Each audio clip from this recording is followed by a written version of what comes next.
Hi guys, welcome to Broken Antler Outdoors, and in this video I want to talk to you about a bushcrafting knife, or a knife that I've been carrying for bushcraft quite extensively and that I still like and enjoy, and I thought I'd share this with you today. And the blade that I'm talking about is the Fallkniven F1 Swedish survival knife. Now the background of this blade is it's made in Sweden by a company called Fallkniven, and it's actually issued to the Swedish helicopter pilots and fighter pilots as a survival blade. Now the way that you see this knife now is not the way it comes in. This is actually a custom sheath I had made in England by someone that owns a eBay shop called Leather World, just killing mosquitoes, and I put in this request for a sheath design the way I wanted it, and he actually was very helpful to make this like I wanted, and he made this. So I'll show you a bit of this as we go along in the video, but first of all I'm going to show you the knife. It's the Fallkniven F1 Swedish survival blade. It's made in VG10 steel with a rubberized handle, and it's a full tang design. Comes out in the end, so you have a little steel butt. For example, I would imagine that they would use this to break glass, for example cockpit glass. Has a lanyard hole, and it's a convex grind. It's a very thick blade.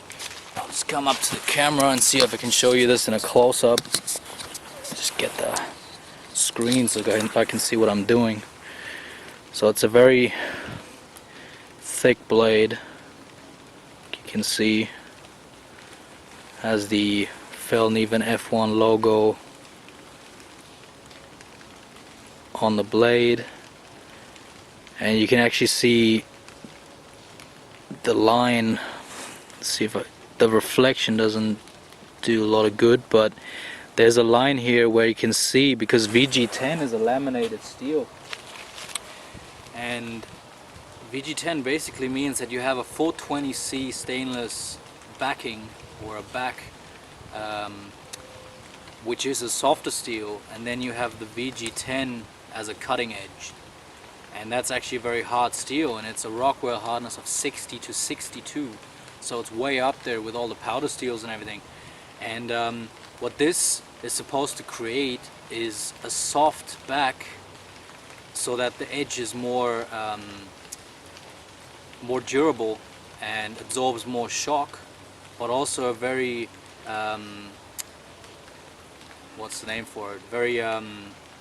A blade that has a lot of edge retention, so it stays sharp for a long time. And the convex grind is supposed to help that as well. It's a very comfortable knife. It sits good in the hand.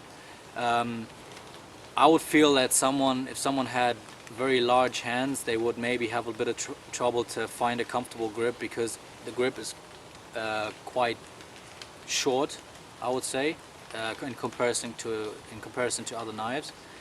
But for me it fits just right, and it's very comfortable. And for example, if you compare this to the Trailmaster made by Cold Steel, which in its own rights is a great knife, but people had the problem that the rubber was actually, especially when it was warm, it was wearing down, and it was kind of leaving rubber particles on their hands, and it was actually kind of deteriorating over time. Didn't have this problem with this knife, so maybe they have an edge on Cold Steel in that aspect. I'm not brand bashing or anything, that's just my observations. Now coming to the sheath, I've had this made, like I said, by a guy in Britain. Coming up to here, I'll just put the knife back in like this. This is the sheath. It's a vertical carry, so you obviously carry it like this on your belt. It's made for a left-hand carry. I'm a lefty, and it has several features on this which I think are pretty awesome. It has this little pouch, and inside of there is actually a sharpening stone. Now this sharpening stone I will talk about in another video coming up soon. This is the DC4 made by Fallkniven. Now, DC4, just a quick mention of what it actually is. It's a combo stone. It has a diamond side made for sharpening your knife, and then it has a ceramic side for you know, keeping the blade centered and actually keeping it sharp and durable over the time. And it just fits in this sheath very, very nicely. And it has a snap closure on there, and on the bottom of the sheath you have a fire loop holder, or fire steel holder.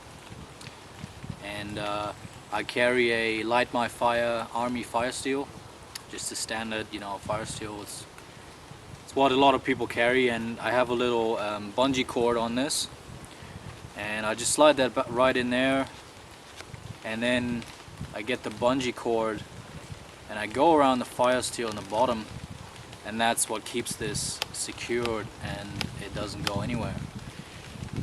Now, to show you that this knife has a very, very sharp 90-degree spine on this, you can see, whoops, you can see that this throws great sparks, and they're very, very hot, and this is what you want in a survival blade or in a bushcraft blade. That's what I always look for.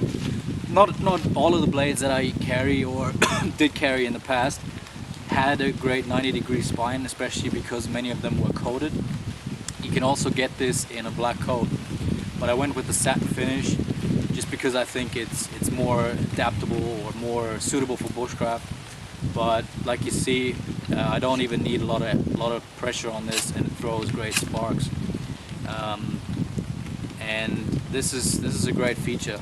I don't like to carry these cheapy strikers that come with the ferro rod, but that's only preference. I don't have a lanyard on this because I feel it's just in the way, but you can just, you know, put that through there and you have a lanyard if that's what you prefer.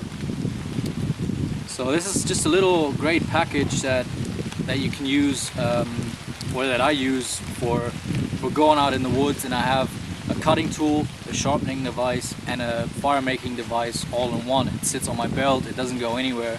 Even if I would be forgettable and I would leave my haversack or my backpack or whatever behind, I would still have 3 major tools that can help me, you know, in the wilderness. So I hope you like this little insight of how I carry my Fallkniven F1.